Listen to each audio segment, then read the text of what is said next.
Okay, this is part 2 of 15.4 segment relationships in circle notes. This video is going to focus on the secant-secant product theorem, and it states that if two secants intersect in the exterior of a circle, then the product of the lengths of one secant segment and its external segment equals the product of the lengths of the other secant segment and its external segment. So basically what we're saying is you have an entire secant segment here. It isn't a line, which normally we think of secants as lines, but it just is a segment because it's only going from here to here. Then we have another secant. We have C to E. Okay, and both of these have an outer portion. Okay, so B to E is an outer portion, D to E is an outer portion. All right, they intersect right here. And we focus on the whole versus the outer. And so what this looks like, all of these words right here, what it really means is AE, the whole part, times the outer part. So AE times BE, and that will equal CE, that is the whole part, times DE, which is the outer part. So for some of you, it might be easy to think of it as whole times part equals whole times part. Okay. So that is the secant-secant product theorem. The three examples that we're going to do are on the back of your worksheet. Okay, so I'm going to do these right here.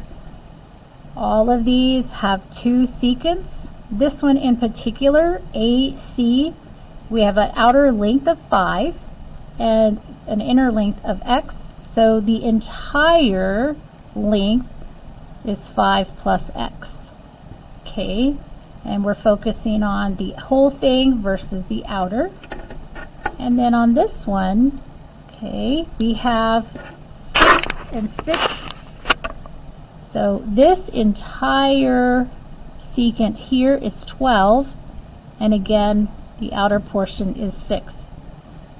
So we have AE times AD equals AC times AB, and then we'll go ahead and fill those in. Now AC is a binomial, so 5 plus x, that has to go in parentheses, and I am multiplying that by the outer portion of 5, and over here the entire secant is 12, multiplying it by the outer portion of 6. So 6 times 12 is 72. And then over here I will use distributive property. So we get 25 plus 5x. Okay. And then we're going to subtract 25 on both sides. So this number will be smaller. 72 minus 25 will be 47. And that will equal 5x. Now, obviously, 47 is not evenly divisible by 5. So x is going to equal 47 over 5. So that would be my fraction. And then if I put this one in the calculator, I actually do get a finite decimal. So I get 9.4. So this portion here is 9.4, and I have now found x. That allows me to then state the entire length of both secants. So A to E, we already know that that is 12 because 6 plus 6 is 12. And then A to C, well, we have 9.4 and 5, so that's 14.4. Okay, so we have the lengths of both secants. We're going to do the same thing on number 4. Okay, we have SP. This entire length right here is 14. Okay, and the outer part is 6. On this secant, okay, UP, the entire secant is x plus 7. and the outer portion is just 7. So UP times TP equals SP times RP. And let's just go ahead and fill that in. SP was 14. We're going to multiply that by the outer portion of 6. And then UP is a binomial, so put that in parentheses, x plus 7. We're going to multiply that by the outside portion of 7.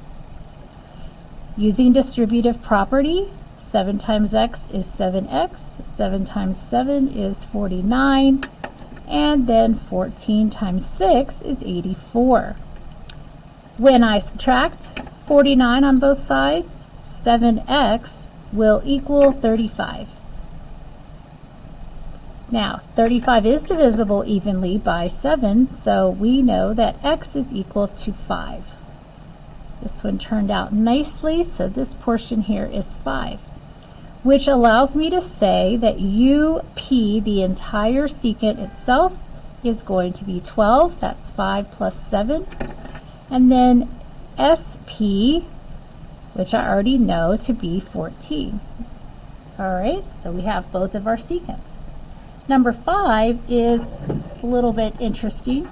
We have one secant, H to L. The entire secant itself is 10, and the outer portion is 6. The NL secant right here, well, I can see that the outer part is 5. The inner part, I have an x here and an x here. That's actually 2 x's. So the entire length of the secant is 2 x's plus 5 more. Let's go ahead and fill out our equations. We have NL, that's the whole thing, times ML, that's the outer, HL times JL. Okay, go ahead and fill that in. 10 times 6. Over here we have 2x plus 5 times the 5 on the outside. Distributive property, 10x plus 25, and that will equal 60.